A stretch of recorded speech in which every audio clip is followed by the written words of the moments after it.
Pemirsa, rencana pemerintah pusat menghapus seluruh tenaga honorarium di seluruh kabupaten, baik kota dan daerah.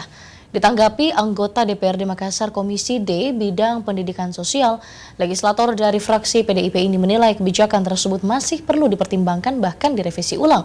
Karena menurutnya jumlah tenaga kontrak lebih besar dibanding PNS.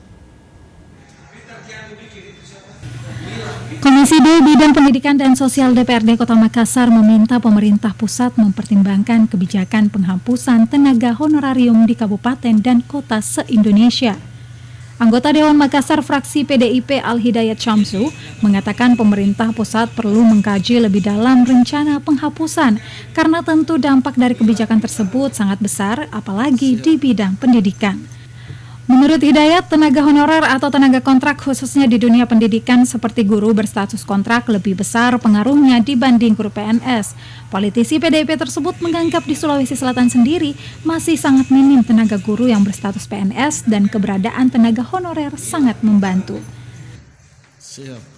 Apabila honorer itu dihapuskan di Kota Makassar ini, maka kekurangan-kekurangan guru di Kota Makassar makin lebih banyak lagi. Nah, olehnya karena itu, apa yang harus disiapkan pemerintah Kota Makassar? Minimal, karena honorer ini adalah bagian daripada yang telah membantu pemerintah Kota Makassar dalam rangka untuk membantu di tenaga pendidiknya. Sebelumnya, rencana penghapusan tenaga honorer di seluruh kabupaten kota telah disetujui oleh pemerintah pusat melalui Kemenpan RB dan Badan Kepegawaian Nasional yang kemudian mendapat lampu hijau dari DPR RI.